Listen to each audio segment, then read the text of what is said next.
जय भीम प्रेक्षकांना. आज आपण चर्चा करणार आहोत अनिल वैद्य साहेबांशी. अनिल वैद्य साहेबांबद्दल सर्वांना माहिती आहेच. 18 पुस्तकं सरांचे प्रसिद्ध झालेले आहेत. माजी न्यायाधीश आहेत आणि वेगवेगळ्या वृत्तपत्रांमध्ये त्यांचे अनेक वेगवेगळ्या विषयांवर लेख प्रसारित झालेले आहेत, प्रसिद्ध झालेले आहेत. त्याचा अनेक वाचकांना फायदाही झालेला आहे. आंबेडकरी चळवळीतील ते अत्यंत उत्तम मार्गदर्शक आहेत, तत्वज्ञ आहेत, विचारवंत आहेत. संपूर्ण महाराष्ट्रालाच नव्हे तर संपूर्ण देशाला हे माहिती आहे. आज आपण अत्यंत महत्त्वाच्या विषयावर चर्चा करणार आहोत साहेबांबरोबर. एकतर जी परदेशी शिष्यवृत्ती आहे, जे विद्यार्थी परदेशामध्ये उच्च शिक्षणासाठी जातात, त्याला महाराष्ट्र शासनाने समाज कल्याण विभागाच्या वतीनं छत्रपती शाहू महाराज परदेशात जाण्यासाठी शिष्यवृत्ती निर्माण केलेली आहे. त्याच्याही काही समस्या निर्माण झालेल्या आहेत. त्याच्यावर काही जाचकाठी यावर्षी लादण्यात आलेल्या आहेत. त्याच्याकरता अनेक सामाजिक संघटना आणि विद्यार्थी आंदोलनं करत आहेत आणि त्याच्याच बरोबर आरक्षणाचा एक विषय आहे. अशा दोन्ही विषयांवर आपण अनिल वैद्य साहेबांशी चर्चा करणार आहोत. सर जय भीम. जय भीम. जय भीम. सर, सध्या महाराष्ट्र शासनाच्या सामाजिक न्याय विभागाच्या वतीनं, समाज कल्याणच्या वतीनं जी परदेशात जाणारे जे विद्यार्थी आहेत त्यांना शिष्यवृत्ती देण्यात येते. त्याच्यावर काही जाचक अटी लादण्यात आलेल्या आहेत. छत्रपती शाहू महाराज परदेशात जाणाऱ्या विद्यार्थ्यांसाठी जी शिष्यवृत्ती आहे तर ते नेमकं काय आहे आमच्या प्रेक्षकांना कळू द्या. आणि जे विद्यार्थी आंदोलन करतायत ते कुठल्या मुद्द्यांवर आंदोलन करतायत? छान प्रवीण, तुम्ही माझा परिचय करून दिला, परंतु तुमचाच परिचय तुम्ही दिला नाही म्हणून मी सांगतो. हे आहेत प्रवीण गांगुर्डे, उत्तम पत्रकार आहेत, वक्ते आहेत. आंबेडकरी चळवळीत विद्यार्थी जीवनापासून आहे, बहुजन चळवळीत सक्रिय आहेत, विपश्यनेचे चांगले साधक आहेत आणि त्यांनी मानस शास्त्रामध्ये त्यांनी पोस्ट ग्रॅज्युएशन केलेलं आहे. समन्वयक म्हणून ते काम करतात. गोव्याला असतात बरेचदा, सायकोथेरपिस्ट आहेत. तर प्रवीणनी जो प्रश्न विचारला की आता जे विद्यार्थी आंदोलन करत आहे तो त्यांचा काय इश्यू आहे म्हणून, तर शिष्यवृत्ती, विदेशी शिष्यवृत्तीचा हा इश्यू आहे की महाराष्ट्र सरकारने काही अशा अटी लादल्या की ज्या विद्यार्थ्यांना पूर्ण करणं अवघड जाते. तर या शिष्यवृत्तीचा विषय सांगत असताना सगळ्यात आधी बाबासाहेबांनी याबाबत काय काम केलं हे मी तुम्हाला सांगतो. अगदी महत्वाचं आहे. आपल्या हा व्हिडिओ बघणाऱ्या प्रेक्षकांच्या सुद्धा माहितीसाठी की 1942ला बाबासाहेब ब्रिटिश सरकारमध्ये होते. तर त्यावेळी त्यांनी अनुसूचित जातीच्या विद्यार्थ्यांना विदेशामध्ये शिष्यवृत्ती देऊन पाठवण्याची योजना आखली होती. ब्रिटिश अधिकाऱ्यांनी ती मंजूर केली. त्यावेळी त्यांनी 16 विद्यार्थी पण पाठवले होते. त्यांनी पटवून सांगितलेलं होतं सरकारला आणि तेव्हापासून ती योजना सुरू होती. मग 1946ला ब्रिटिश सरकारने भारत सरकारला सांगितलं, कॅबिनेट मिशन इथे जे आलं, इथल्या लोकांनी संविधान बनवावं म्हणून सांगितलं त्यांनी कॅबिनेट मिशननी. तो वेगळा इतिहास होईल. तर कॅबिनेट मिशन आल्यानंतर इथल्या भारतीयांचं संविधान सभा असावी त्यासाठी निवडणुका झाल्या आणि संविधान सभेवर विविध लोक निवडून गेले. बाबासाहेबही गेले. मग त्यांना परत निवडून जावं लागलं. तो इतिहास वेस्ट बेंगालमधून ते भारत पाकिस्तानची फाळणी झाल्यानंतर त्यांना त्यांचं सदस्यत्व रद्द झालं होतं. मग त्यांना मुंबईवरून निवडून जावं लागलं. तर हे सदस्य जे होते, या सदस्यामधूनच ब्रिटिश सरकारने भारत सरकार तयार केलेलं होतं. पंडित जवाहरलाल नेहरू जे पहिले प्रधानमंत्री होते, तर ते जे निवडून आलेले लोक होते संविधान सभेवर, त्यामधून निवडून दिलेले होते. आणि ते मग पहिली निवडणूक होईस्तोवर तेच सरकार चाललं. बरोबर. तर दरम्यानच्या काळामध्ये ह्या सरकारनी, म्हणजे भारतीयांच्या सरकारने अशी एक अट टाकली होती की ज्या विद्यार्थ्यांना 50% मार्क्स मिळेल तेच विद्यार्थी विदेशात जाऊ शकतील. हे बरेच दिवस चाललं. बाबासाहेबांना जेव्हा माहीत झालं, त्यावेळी ते राज्यसभेत होते, त्यावेळी त्यांनी भारत सरकारला, त्यावेळी राजगोपालाचारी हे मंत्री होते, त्यांनी त्या काळामध्ये त्यांनी यामध्ये असं उत्तर दिलं होतं की बा आता आम्ही ती अट शिथिल केली वगैरे. पण त्यांनी त्याआधी बाबासाहेबांनी फार धारेवर धरलं की तुम्ही ही अट का टाकली. त्यांनी सांगितलं की आमचा विद्यार्थी हा कोणत्या परिस्थितीमध्ये शिकतो. अगदी बरोबर. त्याला विजेचा दिवा नसतो.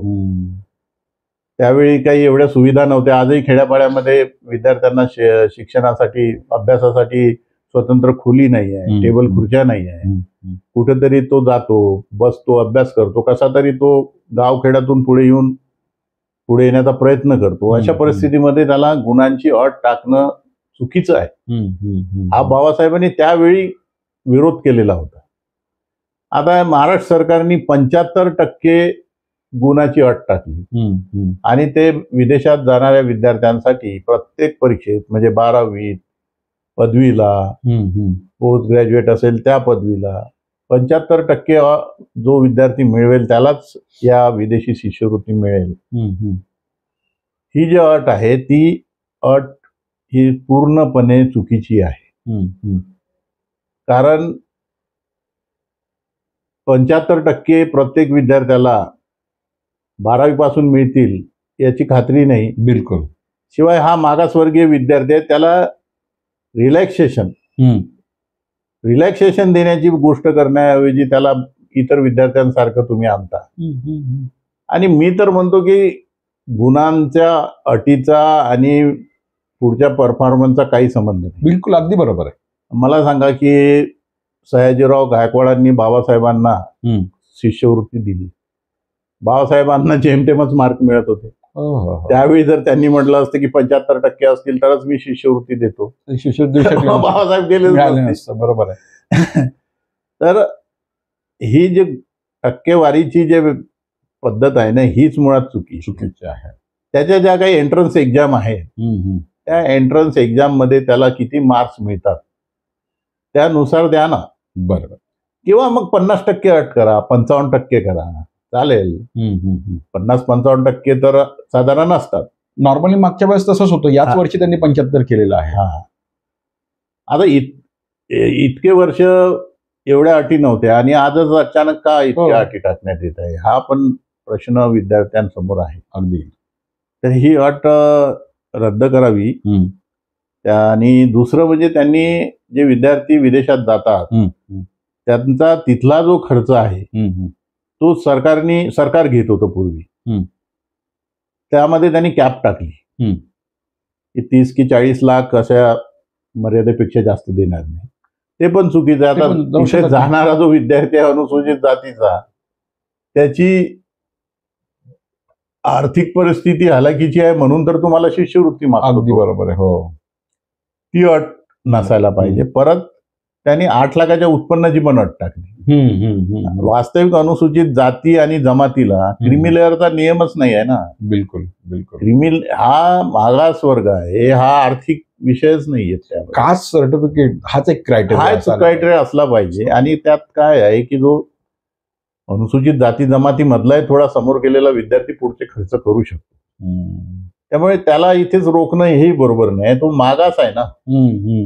श्रीमंत जरी असेल त्याचा 8 लाखाच्या वर जरी उत्पन्न असेल तरी तो अनुसूचित जाती जमातीचा आहे. बिलकुल. ही भावना किंवा हे स्पिरिट आहे कॉन्स्टिट्यूशन मध्ये. या अनुसूचित जाती जमातीला क्रीमी लेअर नाही आहे. बिलकुल. हे मध्ये मध्ये काही ना काही कायदे करून क्रीमी लेअर लावण्याचा यानं त्या प्रकारे क्रीमी लेअर लावण्याचा प्रकार करत असतात. म्हणजे मुलांच्या उच्च शिक्षणाच्या प्रवासामधला ही मोठी अडकाठी निर्माण झालेली आहे. हे क्रीमी लेअरच्या बाबत तर ज्यांना आंदोलन व्हायला पाहिजे. अनुसूचित जाती जमातीला कुठे क्रीमी लेअरची गरज आहे. म्हणजे तरतूदच नाही कॉन्स्टिट्यूशन मध्ये. बिलकुल. जो मूळ हेतू आहे तो डिफीट होतो ना त्यामुळे. करेक्ट. परत ह्या स्कॉलरशिपच्या ज्या 75 विद्यार्थ्यांनाच फक्त देण्यात येईल. वाढवलं पाहिजे ते. अरे किमान 200 विद्यार्थी पाठवा. आणि बाकीच्या स्टेटमध्ये प्रमाण जास्त आहे. बाकीच्या राज्यांमध्ये. तर ही जे ज्या फुले शाहू आंबेडकरांच्या महाराष्ट्रामध्ये कोणतंही सरकार आलं तर आम्ही म्हणतात फुले शाहू आंबेडकरांचं हे राज्य आहे, त्यांचा आदर्श मानतात. अरे त्यांचा आदर्श लोकांना विद्यार्थ्यांना शिकवण्याचा होता. बहुजन समाजाला समजतं SC ST OBC मराठा अगदी छत्रपती शाहू महाराजांनी शाळा कॉलेजेस काढले. महात्मा ज्योतिराव फुल्यांनी तर सर्वांनाच माहित आहे पुण्याला शिक्षण संस्था काढल्या. अगदी बरोबर. आणि त्यामुळे ब्रिटिश सरकारने सुद्धा त्यांचा सत्कार केलेला. बाबासाहेबांनी पीपल्स एज्युकेशन सोसायटी काढली, शिक्षणाचा मूल मंत्र दिला, जो शिक्षण घेईल तो गुरगुरल्याशिवाय राहत नाही म्हणले. अगदी. तर ज्या महाराष्ट्रामध्ये सयाजीराव गायकवाड ज्यावेळी संयुक्त म्हणजे बरोडा हे महाराष्ट्राशी गुजरात हे जोडलेलं होतं, त्यावेळी सयाजीराव गायकवाड हे बहुजन मराठा राजे होते. त्यांनी शिष्यवृत्त्या दिल्या. त्यांचा वारसा असलेलं हे राज्य आहे. त्यांनी असा विविध अटी तटी लावून शिष्यवृत्तीपासून मुलं परावृत्त होईल अशा पद्धतीच्या अटी लादू नये. बरोबर आहे, बरोबर आहे. मग आता सध्या ह्या ज्या विद्यार्थ्यांना म्हणजे क्रिमिलेअरचा तुम्ही मुद्दा अत्यंत उत्तम पद्धतीने विस्तीर्ण समजून सांगितला, पण उत्पन्नाची एक अट आहे, त्याच्यानंतर त्यांची संख्या वाढण्याची मुद्दा आहे, त्याच्यानंतर ज्या QR कोड म्हणजे संपूर्ण देशामध्ये जे काही 300 टॉपच्या ज्या युनिव्हर्सिटी आहे त्याच्यावर यांनी 200च केलेले आहे आता, तर त्याची पण मर्यादा वाढवली, त्याची पण मर्यादा वाढवली पाहिजे. म्हणजे 300 युनिव्हर्सिटी ज्या टॉपच्या आहेत त्याच्यामधनं मग तुम्ही सिलेक्टेड ज्या त्याच्यामध्ये बसेल तर त्याच्यामध्ये निवड झाली तर तुम्ही शिष्यवृत्ती द्यायला पाहिजे. तोही मुद्दा आहे. म्हणजे पर्सेंटेजचा मुद्दा आहे. आणि ज्यावेळेस जे विद्यार्थी जातात तर त्यांना व्हिसा काढण्यापासून विमानाचं तिकीट काढण्यापासून बऱ्याचशा फायनान्सला म्हणजे आर्थिक विवंचनात सामोरं जावं लागतं त्यांना. हे त्यांना नंतर फायनान्स देतात. त्यामुळे तिकिटाचे जे पैसे आहेत किंवा तिथे राहण्यासाठीचे जे पैसे आहेत ते संपूर्ण जे आता यांनी लिमिटेशन केलंय की फक्त 30 लाखापर्यंत किंवा 40 लाखापर्यंतच आम्ही देणार, तर त्याच्यामध्ये पण वाढ करण्यात यायला पाहिजे. विद्यार्थ्याला प्रत्येक स्टेपला कोऑपरेट केलं पाहिजे, एक हेल्प केली पाहिजे त्याला, पैशाची मदतीची. त्याचा तिथे कोण आहे त्या विदेशामध्ये जे इंडियन एम्बॅसी आहे त्यांनी सहकार्य केलं पाहिजे की तो विद्यार्थी येतो आहे.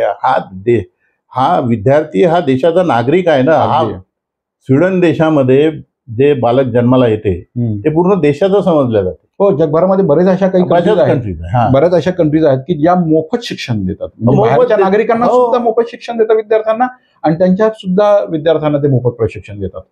आपल्या इथे सुद्धा प्रत्येक विद्यार्थी हा देशाचा विद्यार्थी आहे समजून त्याला फीडबॅक करणं, त्याला पुश करणं हे प्रत्येक नागरिकाचं कर्तव्य आहे. हे शिष्यवृत्ती म्हणजे केवळ SC ST OBC कॅटेगरी देतात म्हणून एवढं हे करायचं असं नाही आहे. सर्वांसाठीच ही भावना असली पाहिजे. मध्ये मध्ये विद्यार्थ्यांनी असंही आंदोलन केलं होतं की त्यांचं शिक्षणाची म्हणजे इथे शिष्यवृत्ती मिळाली, मागच्या वर्षाच्या काही वर्षांमधली गोष्ट आहे ती, शिष्यवृत्ती मिळाल्यानंतर मुलं तिथे गेल्यानंतर इकडनं त्यांना पैसेच जात नव्हते आणि ते मुलं अक्षरशः उपाशी राहत होते. अशी परिस्थिती त्यांच्यावर आलेली होती. उपासमारीची वेळ विद्यार्थ्यांना सोडून द्यावं लागतं. तिकडे जर जॉब नाही मिळाला, जेव्हा चांगला जॉब, तिथे पण जॉब करावं केल्याशिवाय तिथलं होत नाही शिक्षण. जे मुलं जातात तिथे पार्ट टाइम जॉब करतात. पार्ट टाइम जॉब मध्ये पण अटीतटी असतात. तिथे जर त्यांना असुरक्षितता किंवा त्यांच्या तिथे पण बायस असतात. आता एक आपल्या नाशिकचे विद्यार्थी आहेत तिकडे, त्यांनी आंबेडकर जयंतीमध्ये मोठ्या प्रमाणामध्ये सहभाग घेतला अमेरिकेला.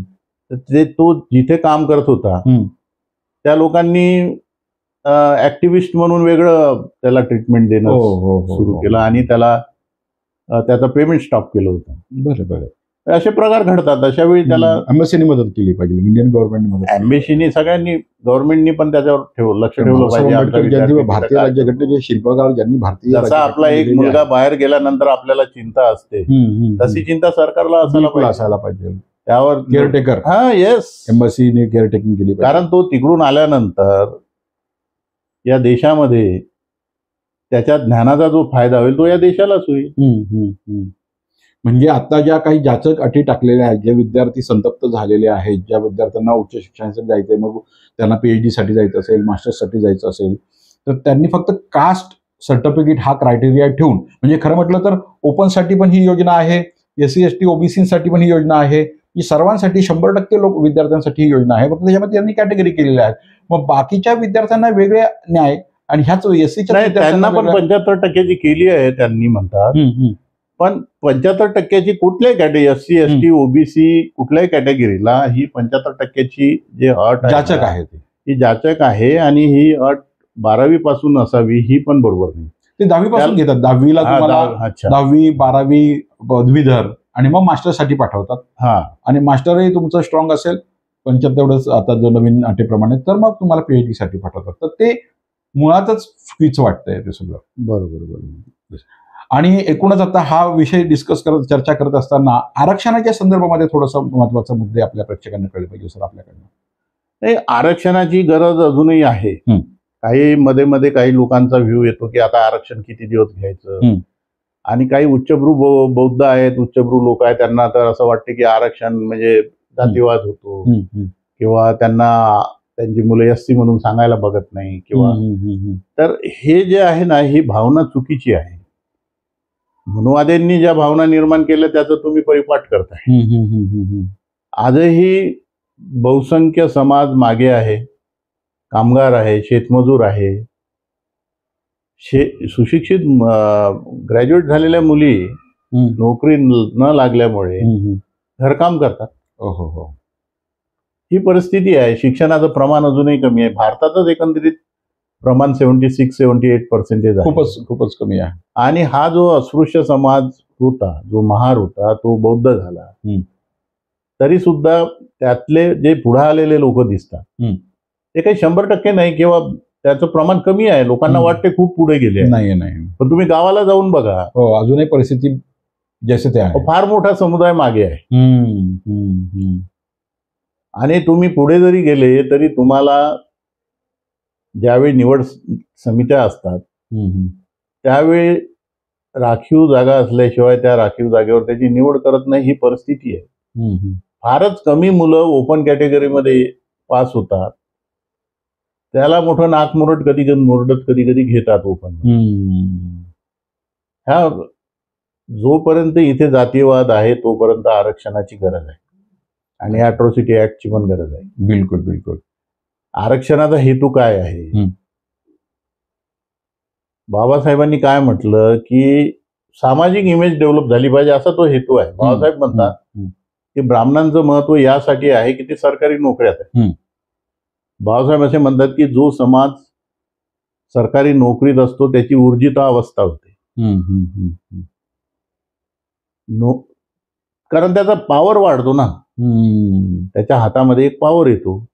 पण आता तर असं दिसतंय सध्या की बऱ्याच सरकारी योजना असतील किंवा बऱ्याच सरकारी प्रकल्प असतील त्याला खाजगीकरण केलं जातंय आणि खाजगीकरण केल्यामुळे तिथे तुम्हाला खाजगीकरण केल्यामुळे नोकऱ्या कमी झाल्या हे बरोबर आहे.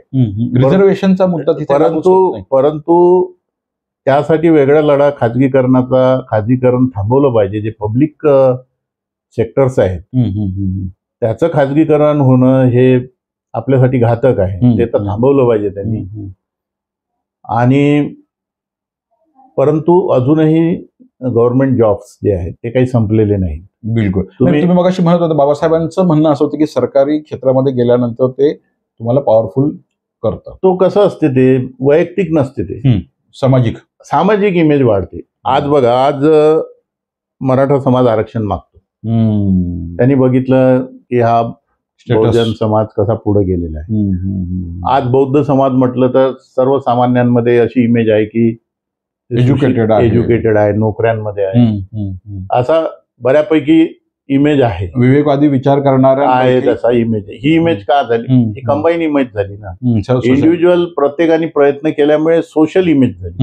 म्हणून तुमचा जसं ब्राह्मण म्हटलं की तू खूप त्यावेळीचा जो समाज होता, हे विद्वान आहेत, पंडित आहेत, किंवा हिंदू फिलॉसॉफी प्रमाणे त्यांना भूदेव समजले जाते.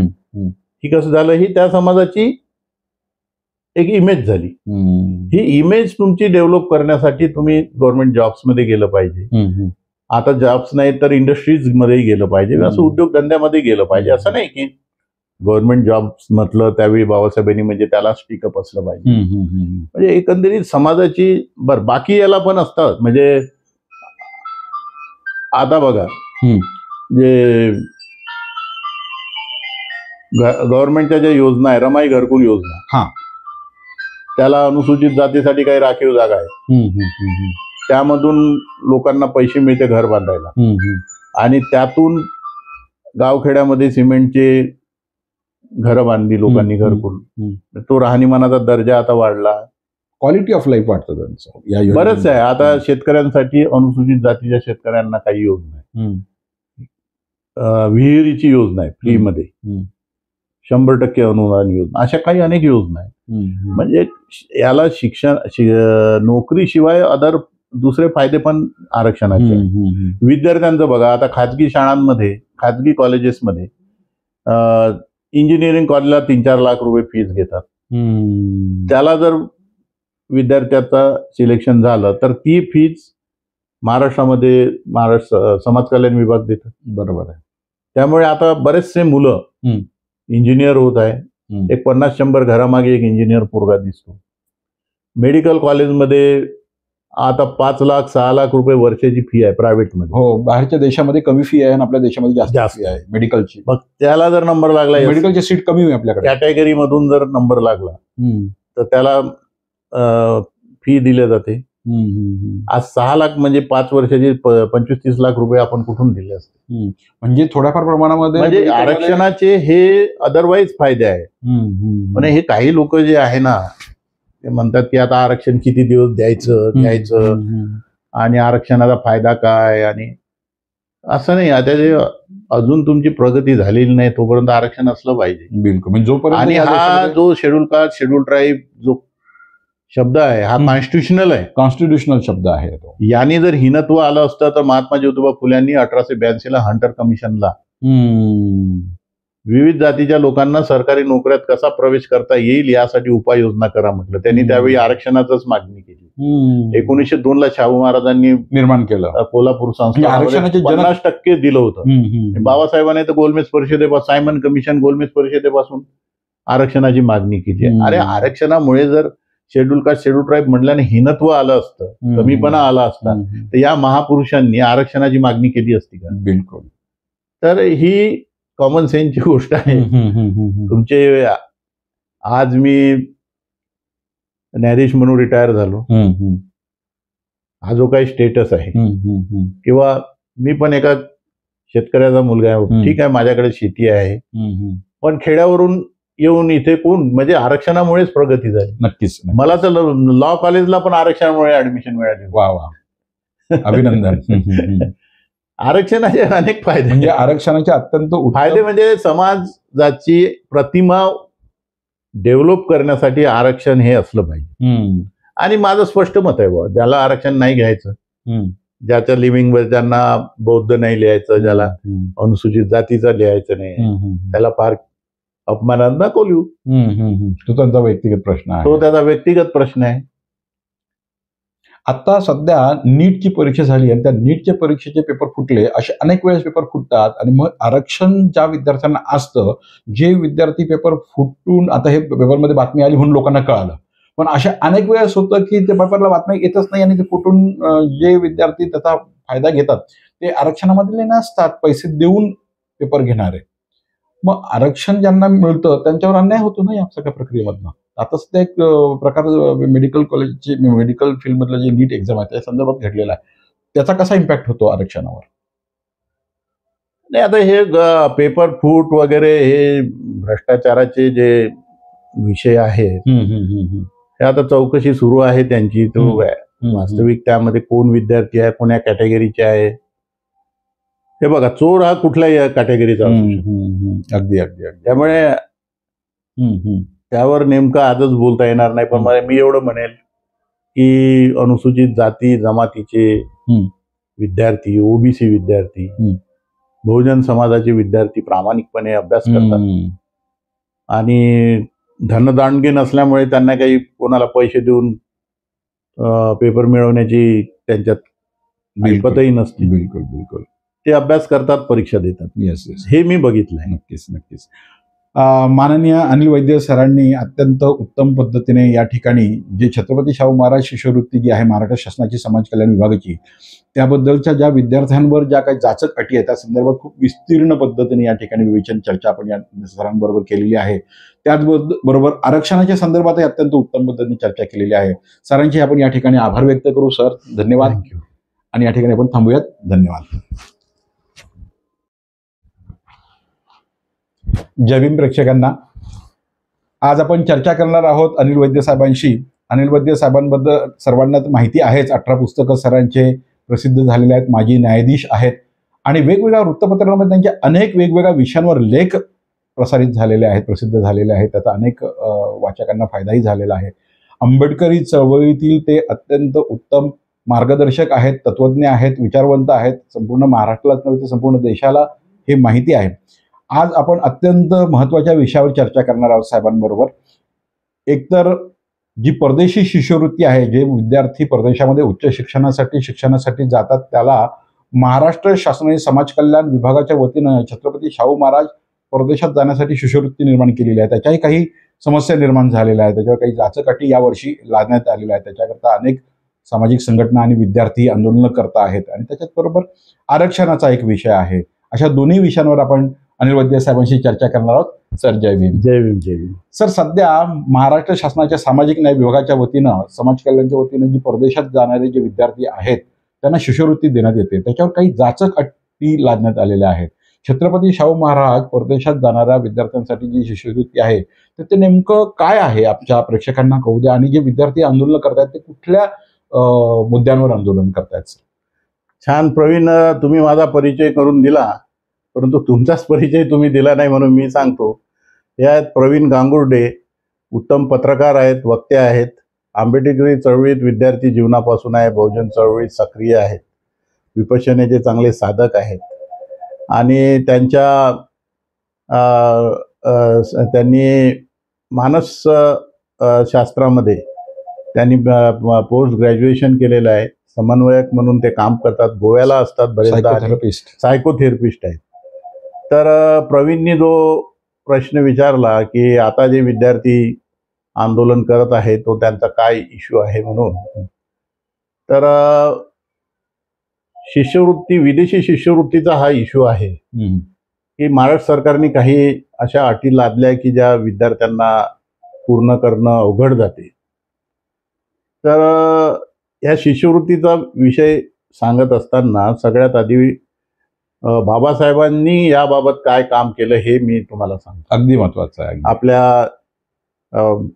हा व्हिडिओ बघणाऱ्या प्रेक्षकांच्या सुद्धा माहितीसाठी की 1942ला बाबासाहेब ब्रिटिश सरकारमध्ये होते. तर त्यावेळी त्यांनी अनुसूचित जातीच्या विद्यार्थ्यांना विदेशामध्ये शिष्यवृत्ती देऊन पाठवण्याची योजना आखली होती.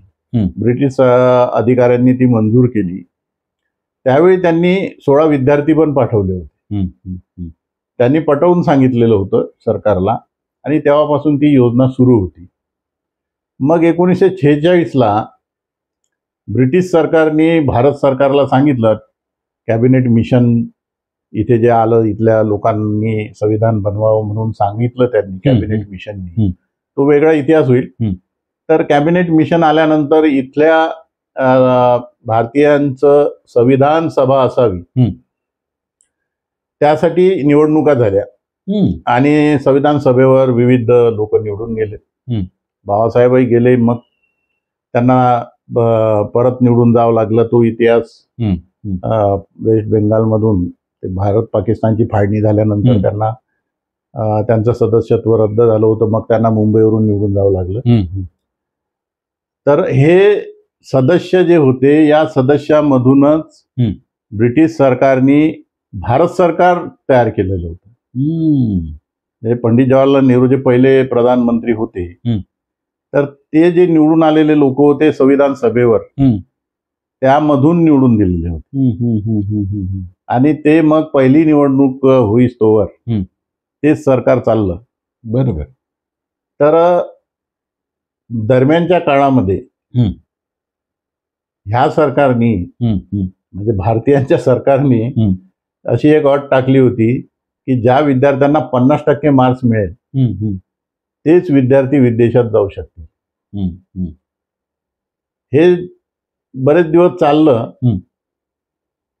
बाबासाहेबांना जेव्हा माहीत झालं त्यावेळी ते राज्यसभेत होते. त्यावेळी त्यांनी भारत सरकारला, त्यावेळी राजगोपालाचारी हे मंत्री होते, त्यांनी त्या काळामध्ये त्यांनी यामध्ये असं उत्तर दिलं होतं की बा आता आम्ही ती अट शिथिल केली वगैरे. पण त्यांनी त्याआधी बाबासाहेबांनी फार धारेवर धरलं की तुम्ही ही अट का टाकली. त्यांनी सांगितलं की आमचा विद्यार्थी हा कोणत्या परिस्थितीमध्ये शिकतो, अगदी बरोबर, त्याला विजेचा दिवा नसतो, त्यावेळी काही एवढ्या सुविधा नव्हत्या. आजही खेड्यापाड्यामध्ये विद्यार्थ्यांना शिक्षणासाठी, अभ्यासासाठी स्वतंत्र खोली नाही आहे, टेबल खुर्च्या नाही आहे. कुठेतरी तो जातो, बसतो, अभ्यास करतो, कसा तरी तो गावखेड्यातून पुढे येण्याचा प्रयत्न करतो. अशा परिस्थितीमध्ये त्याला गुणांची अट टाकणं चुकीचं आहे. हा बाबासाहेबांनी त्यावेळी विरोध केलेला होता. आता महाराष्ट्र सरकारने 75% गुणाची अट टाकली आणि ते विदेशात जाणाऱ्या विद्यार्थ्यांसाठी प्रत्येक परीक्षेत, म्हणजे 12वीत, पदवीला, पोस्ट ग्रॅज्युएट असेल त्या पदवीला 75% जो विद्यार्थी मिळवेल त्यालाच या विदेशी शिष्यवृत्ती मिळेल. ही जी अट आहे ती अट ही पूर्णपणे चुकीची आहे. कारण 75% प्रत्येक विद्यार्थ्याला 12वी पासून मिळतील याची खात्री नाही. बिलकुल. शिवाय हा मागासवर्गीय विद्यार्थी आहे, त्याला रिलॅक्सेशन देण्याची गोष्ट करण्याऐवजी त्याला इतर विद्यार्थ्यांसारखं तुम्ही आणता. आणि मी तर म्हणतो की गुणांच्या अटीचा आणि पुढच्या परफॉर्मन्सचा काही संबंध नाही. बिलकुल, अगदी बरोबर आहे. मला सांगा की सयाजीराव गायकवाडांनी बाबासाहेबांना शिष्यवृत्ती दिली. बाबासाहेबांना जेमतेमच मार्क मिळत होते. त्यावेळी जर त्यांनी म्हटलं असतं की 75% असतील तरच मी शिष्यवृत्ती देतो, बाबासाहेब गेले. बरोबर आहे. तर ही जी टक्केवारीची जे पद्धत आहे ना, हीच मुळात चुकीची आहे. त्याच्या ज्या काही एंट्रन्स एक्झाम आहे, त्या एंट्रन्स एक्झाम मध्ये त्याला किती मार्क्स मिळतात त्यानुसार द्या ना. बरोबर. किंवा मग 50% अट करा, 55% करा, चालेल. 50-55% तर साधारण असतात. नॉर्मली मागच्या वेळेस तसंच होतं. याच वर्षी त्यांनी 75 केलेलं आहे. आता इतके वर्ष एवढ्या अटी नव्हत्या आणि आजच अचानक का इतक्या अटी टाकण्यात येत आहे, हा पण प्रश्न विद्यार्थ्यांसमोर आहे. अगदी. तर ही अट रद्द करावी. आणि दुसरं म्हणजे त्यांनी जे विद्यार्थी विदेशात जातात त्यांचा तिथला जो खर्च आहे तो सरकार घेत होतं पूर्वी. त्यामध्ये त्यांनी कॅप टाकली की 30 की 40 लाख अशा मर्यादेपेक्षा जास्त देणार नाही. ते पण चुकीचं आहे. आता तिथे जाणारा जो विद्यार्थी आहे अनुसूचित जातीचा, त्याची आर्थिक परिस्थिती हलाखीची आहे म्हणून तर तुम्हाला शिष्यवृत्ती मागतो. अगदी बरोबर आहे. हो, ती अट नसायला पाहिजे. परत त्यांनी 8 लाखाच्या उत्पन्नाची पण अट टाकली. वास्तविक अनुसूचित जाती आणि जमातीला क्रिमी लेअरचा नियमच नाही आहे ना. बिलकुल बिलकुल. क्रिमी हा मागास वर्ग आहे, हा आर्थिक विषयच नाहीये. कास्ट सर्टिफिकेट हाच एक क्रायटेरिया असला पाहिजे. आणि त्यात काय आहे की जो अनुसूचित जाती जमाती मधला थोडा समोर गेलेला विद्यार्थी पुढचे खर्च करू शकतो. त्यामुळे त्याला इथेच रोखणं हेही बरोबर नाही. तो मागास आहे ना. श्रीमंत जरी असेल, त्याचा 8 लाखाच्या वर जरी उत्पन्न असेल तरी तो अनुसूचित जाती जमातीचा आहे. बिलकुल. ही भावना किंवा हे स्पिरिट आहे कॉन्स्टिट्यूशन मध्ये. या अनुसूचित जाती जमातीला क्रिमी लेअर नाही आहे. बिलकुल. हे मध्ये मध्ये काही ना काही कायदे करून क्रिमी लेअर लावण्याचा, यानं त्या प्रकारे क्रिमी लेअर लावण्याचा प्रकार करत असतात. म्हणजे मुलांच्या उच्च शिक्षणाच्या प्रवासामधला ही मोठी अडकाठी निर्माण झालेली आहे. हे क्रिमी लेअरच्या बाबत तर जन आंदोलन व्हायला पाहिजे. अनुसूचित जाती जमातीला कुठे क्रिमी लेअरची गरज आहे? म्हणजे तरतूदच नाही कॉन्स्टिट्यूशन मध्ये. बिलकुल. जो मूळ हेतू आहे तो डिफीट होतो ना त्यामुळे. करेक्ट. परत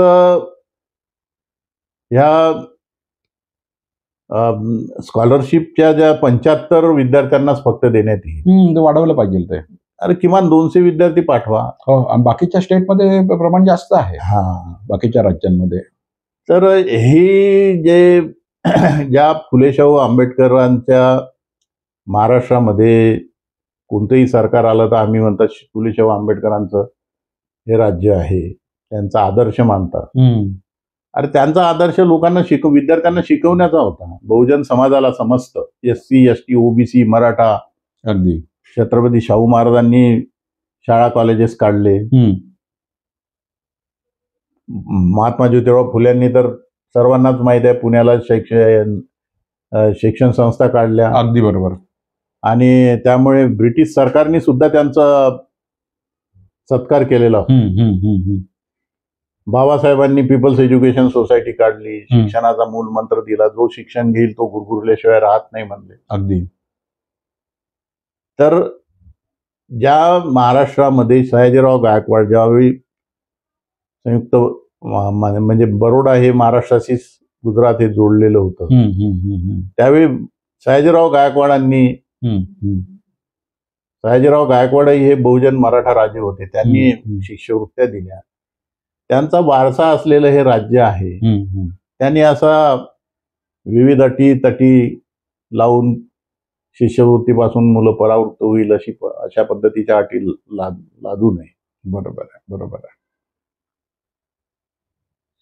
मग आता सध्या ह्या ज्या विद्यार्थ्यांना म्हणजे क्रिमिलेअरचा तुम्ही मुद्दा अत्यंत उत्तम पद्धतीने विस्तीर्ण समजून सांगितला, पण उत्पन्नाची एक अट आहे, त्याच्यानंतर त्यांची संख्या वाढण्याची मुद्दा आहे, त्याच्यानंतर ज्या QR कोड म्हणजे संपूर्ण देशामध्ये जे काही 300 टॉपच्या ज्या युनिव्हर्सिटी आहे त्याच्यावर यांनी 200च केलेले आहे आता, तर त्याची पण मर्यादा वाढवली, त्याची पण मर्यादा वाढवली पाहिजे.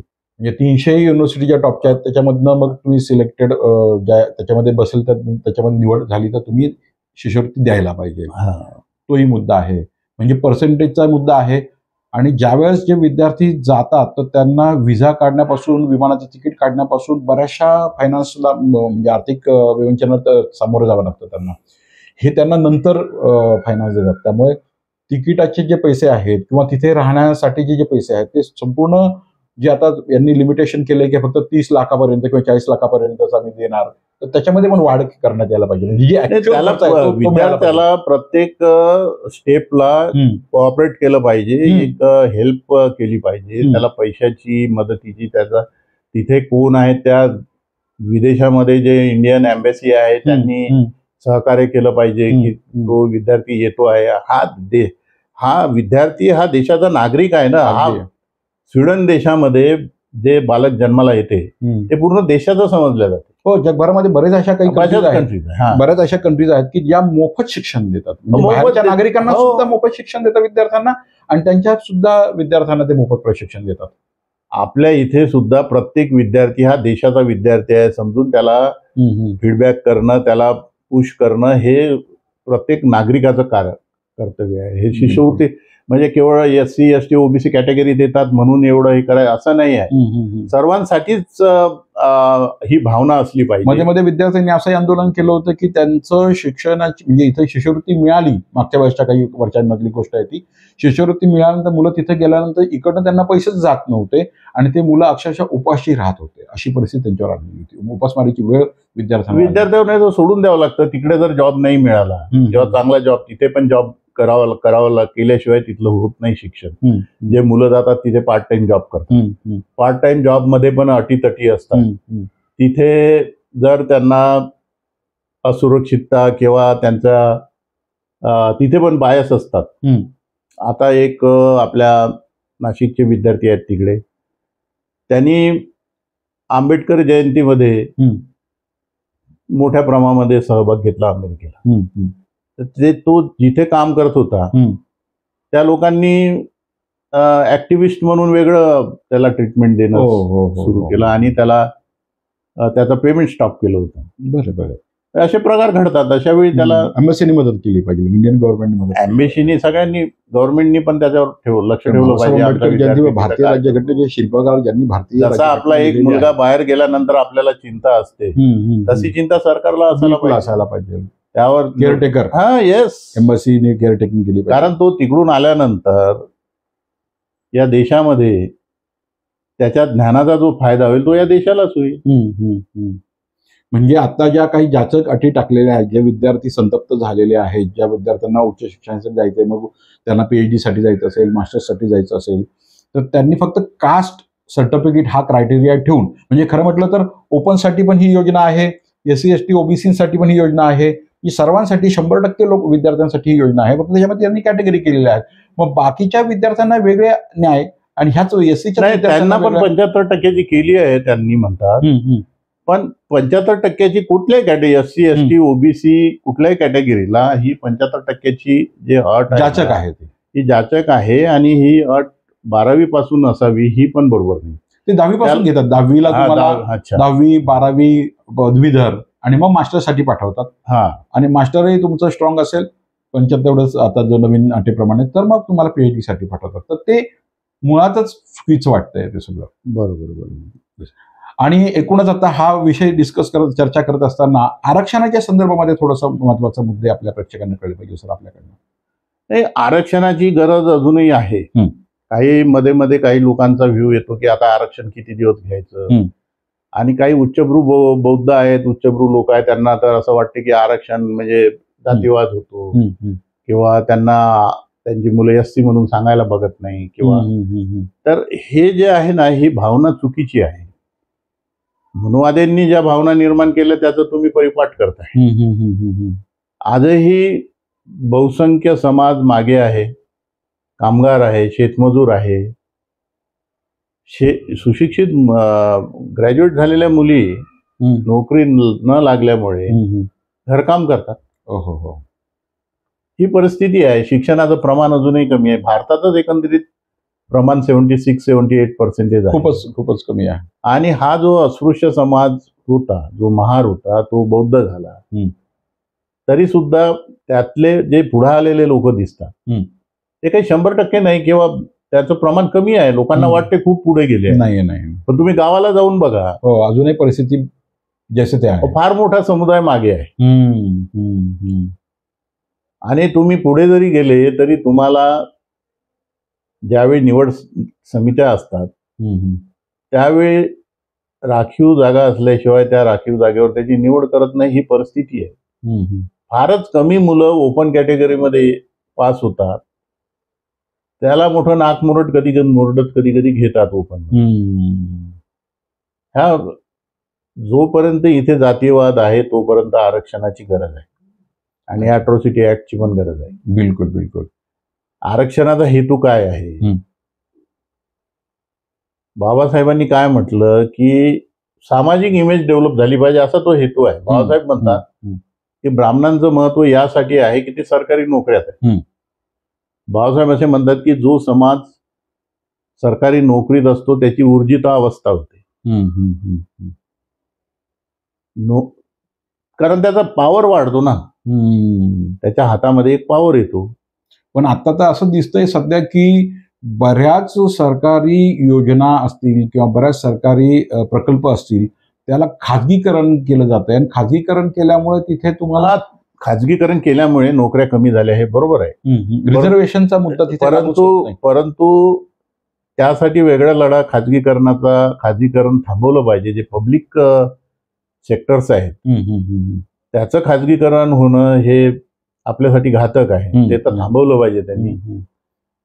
आणि परंतु अजूनही गव्हर्नमेंट जॉब्स जे आहेत ते काही संपलेले नाहीत. बिलकुल. तुम्ही मगाशी म्हणत होता, बाबासाहेबांचं म्हणणं असं होतं की सरकारी क्षेत्रामध्ये गेल्यानंतर ते तुम्हाला पॉवरफुल करतं. तो कसं असते, ते वैयक्तिक नसते, ते सामाजिक इमेज वाढते. आज बघा, आज मराठा समाज आरक्षण मागतो. त्यांनी बघितलं की हा बहुजन समाज कसा पुढे गेलेला आहे. आज बौद्ध समाज म्हटलं तर सर्वसामान्यांमध्ये अशी इमेज आहे की एज्युकेटेड आहे, नोकऱ्यांमध्ये आहे, असा बऱ्यापैकी इमेज आहे, विवेकवादी विचार करणारा आहे तसा इमेज आहे. ही इमेज का झाली? ही कंबाईन इमेज झाली ना. इंडिव्हिज्युअल प्रत्येकाने प्रयत्न केल्यामुळे सोशल इमेज झाली. म्हणून तुमचा जसं ब्राह्मण म्हटलं की तू खूप त्यावेळीचा जो समाज होता, हे विद्वान आहेत, पंडित आहेत, किंवा हिंदू फिलॉसॉफी प्रमाणे त्यांना भूदेव समजले जाते. ही कसं झालं, ही त्या समाजाची एक इमेज झाली. ही इमेज तुमची डेव्हलप करण्यासाठी तुम्ही गव्हर्नमेंट जॉब्स मध्ये गेलं पाहिजे. आता जॉब्स नाही तर इंडस्ट्रीज मध्ये गेलं पाहिजे, असं उद्योगधंद्यामध्ये गेलं पाहिजे. असं नाही की गव्हर्नमेंट जॉब्स म्हटलं त्यावेळी बाबासाहेबांनी म्हणजे त्यालाच टिकअप असलं पाहिजे. म्हणजे एकंदरीत समाजाची बाकी याला पण असतात. म्हणजे आता बघा, जे गव्हर्नमेंटच्या ज्या योजना आहे, रमाई घरकुल योजना, त्याला अनुसूचित जातीसाठी काही राखीव जागा आहे, त्यामधून लोकांना पैसे मिळते घर बांधायला, आणि त्यातून गावखेड्यामध्ये सिमेंटचे घरं बांधली लोकांनी, घरकुल. तो राहणीमानाचा दर्जा आता वाढला, क्वालिटी ऑफ लाईफ वाटतं त्यांचं. बरंच आहे. आता शेतकऱ्यांसाठी, अनुसूचित जातीच्या शेतकऱ्यांना काही योजना आहे, विहिरीची योजना आहे फ्रीमध्ये, 100% अनुदान योजना, अशा काही अनेक योजना आहेत. म्हणजे याला शिक्षण, नोकरीशिवाय अदर दुसरे फायदे पण आरक्षणाचे.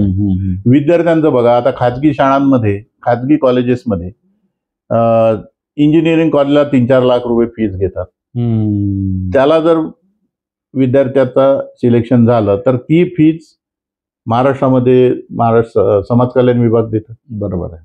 त्यामुळे आता बरेचसे मुलं इंजिनियर होत आहे. एक 50-100 घरामागे एक इंजिनियर पोरगा दिसतो.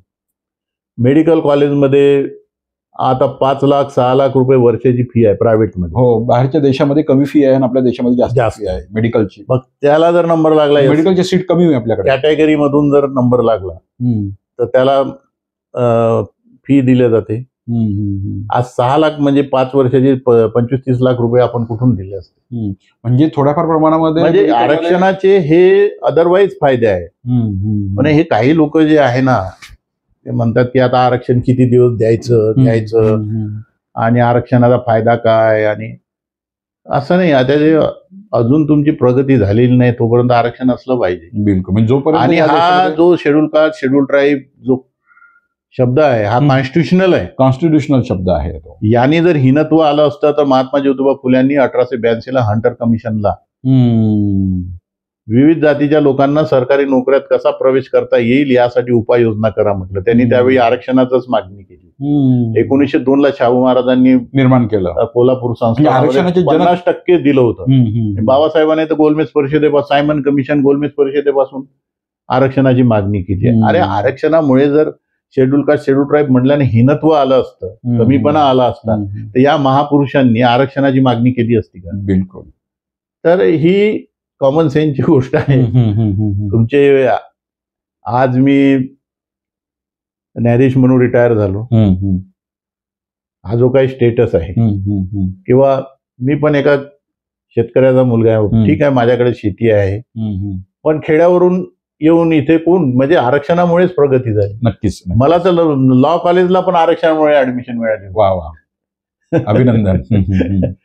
आरक्षणाचे अनेक फायदे, म्हणजे आरक्षणाचे अत्यंत फायदे म्हणजे समाजाची प्रतिमा डेव्हलप करण्यासाठी आरक्षण हे असलं पाहिजे.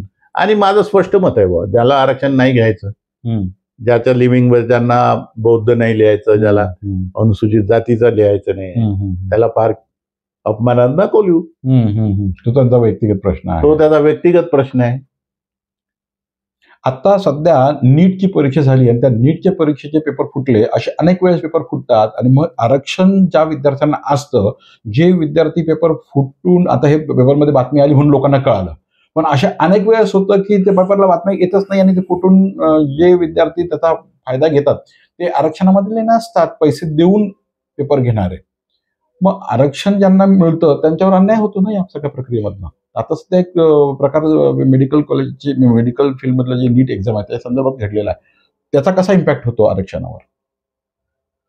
नाही, आता हे पेपर फूट वगैरे हे भ्रष्टाचाराचे जे विषय आहेत, हे आता चौकशी सुरू आहे त्यांची. तो वास्तविक त्यामध्ये कोण विद्यार्थी आहे, कोण्या कॅटेगरीचे आहे.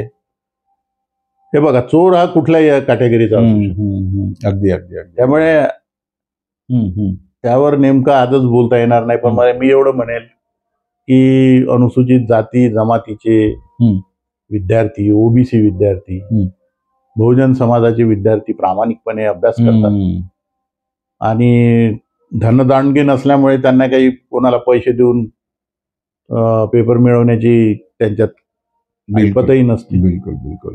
ते अभ्यास करतात, परीक्षा देतात. येस येस, हे मी बघितलंय. नक्कीच नक्कीच. माननीय अनिल वैद्य सरांनी अत्यंत उत्तम पद्धतीने या ठिकाणी जे छत्रपती शाहू महाराज शिष्यवृत्ती जी आहे महाराष्ट्र शासनाची समाज कल्याण विभागाची, त्याबद्दलच्या ज्या विद्यार्थ्यांवर ज्या काही जाचक अटी आहेत त्या संदर्भात खूप विस्तीर्ण पद्धतीने या ठिकाणी विवेचन चर्चा आपण या सरांबरोबर केलेली आहे. त्याचबरोबर आरक्षणाच्या संदर्भातही अत्यंत उत्तम पद्धतीने चर्चा केलेली आहे. सरांचे आपण या ठिकाणी आभार व्यक्त करू. सर धन्यवाद. आणि या ठिकाणी आपण थांबूयात. धन्यवाद.